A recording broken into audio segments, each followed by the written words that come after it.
Hello, everyone. Welcome to this course on Bitcoin and blockchain. This is the first lesson, and it's all about money. What is money, and why do you need to know how money works in order to understand Bitcoin?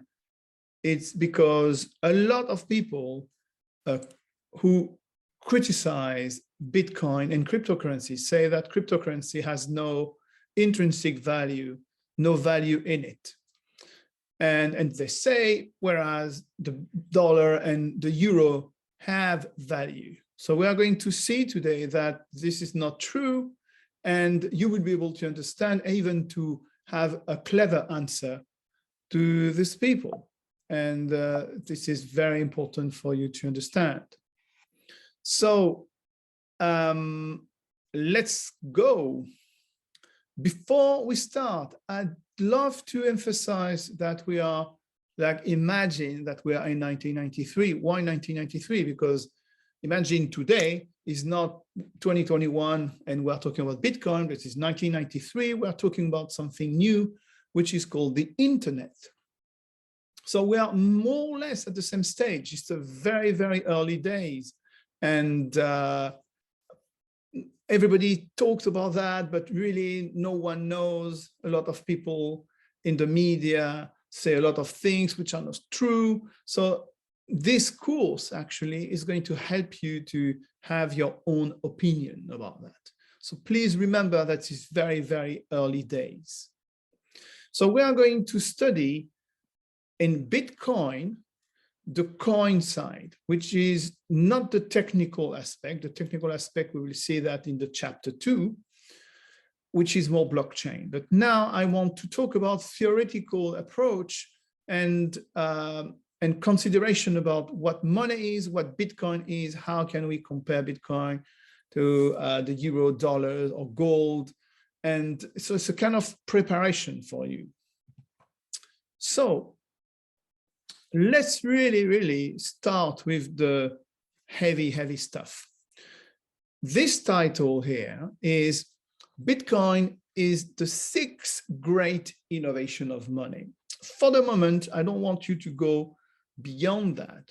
Remember when I said in the general introduction, I'm going to give you slides. I'm going to present this slide, but sometimes I'm going to ask you to pause and to reflect on what I'm asking you to do. So for instance, now, I will ask you to pause and think, what is the most important word in this title? Bitcoin is the 6th great innovation of money. Obviously, it's not Bitcoin. So look at it. It's not money either. Look at it and tell me what would be for you the most important word, because it's going to give you a characteristic of what money is. So pause, and I will give you the answer after that.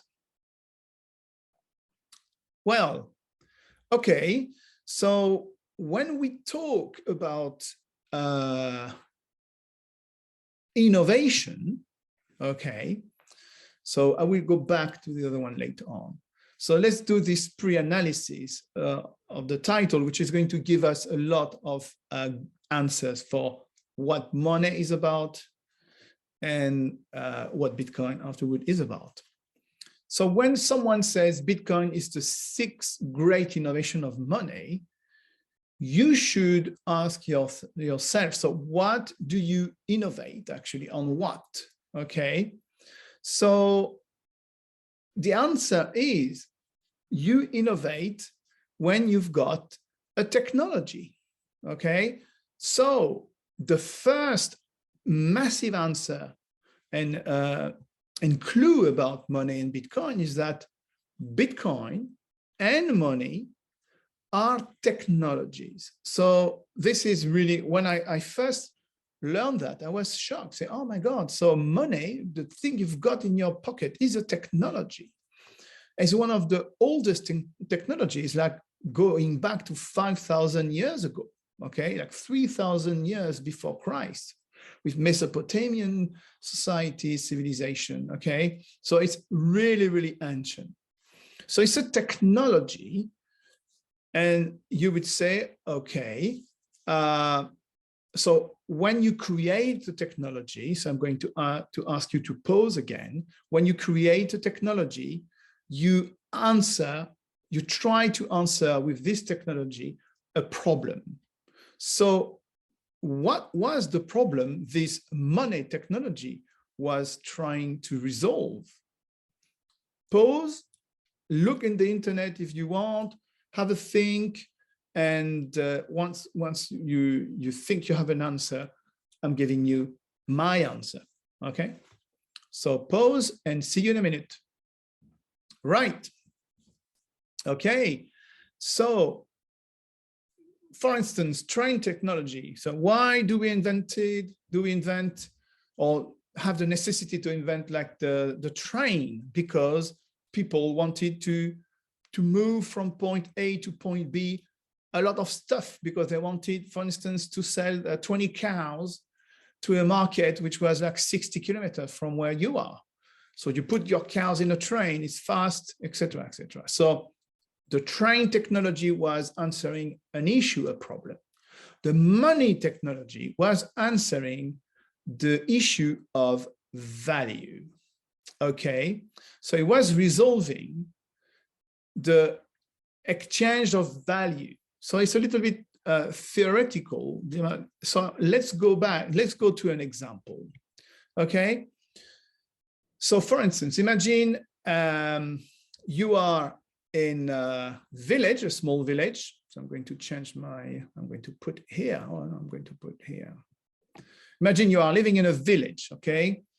And you've got a cow, one cow, and your neighbor's got like a shoemaker, he's got shoes. So what are you going to do with that? Every morning, the shoemaker is going to ask you for milk because he has kids, and he's say, okay, if you give me over 2 days, 3 liters of milk, I will give you like one pair of shoes. Okay, so at the beginning you say yes, but after a while, when you've got like 30 pairs of shoes, you just say, look, I don't need more shoes. I can't give you my milk. Okay, so you've got a problem here. So what money did was someone else clever came with a piece of metal or a seashell and say, okay, why don't we abstract the value of a cow, and we abstract the value of a pair of shoes, okay? And this abstraction of value, we put it in a third object, which is the piece of metal or the seashell, okay? And we decide all together that this piece of metal is going to have is going to be 1 in value, and this value, we are going to be able, if you put 30 or 100 of this coin, is going to be like a cow. If you put 20 or 30, you will be able to have a pair of shoes. So you have to understand that money works because our brain, we are a very clever species. Our brain is able to abstract value from things, value because we need to exchange things, okay? We are social animals. And this value, we put it in an object which is per se, has no value, like a seashell, okay? But we imagine, all of us, that this is 1 in value, and the group is going to accept that. So thanks to that, you are going to be able to buy stuff which is not milk or shoes, but you can buy anything you want. So it's a clever invention. But what you have to understand with that, okay, is that you need 2 things, okay? In order for any kind of money to work, you need, first, I said, your brain doing an abstraction of value in believing, trusting that this third piece, could be metal or a seashell, is going really, because it's magic if you think of it, is going to contain value, okay? A unit of value. So you abstract value, okay? But not only that, so you abstract the value, but as well, in order to sell or to exchange, you need a group of people believing that this is real and you all believe in it. So money is as well the fact that you believe that the money is worth something. So you need a social construct. So it's first abstraction of value, and second, social construct. Okay, very important for you to remember. So now you can define money and say, okay, I know what money is about. It's just like abstraction of value. And then in order for the value to work in a group of people, could be 20, 50 or 20 million or 200 million, you need a social construct. And this social construct is going to tell you, or is going to help you to believe that what everything believe is true for you as well.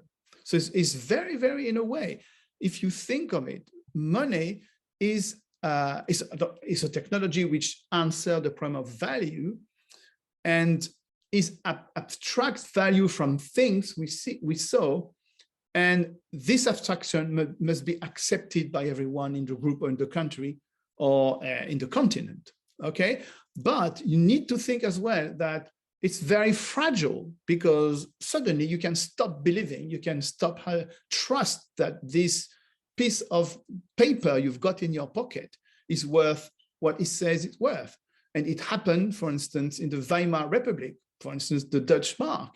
Nobody at one point believed that it was worth anything, okay? So this is very, very important. The notion of trust within the concept of money is paramount, is the basic one.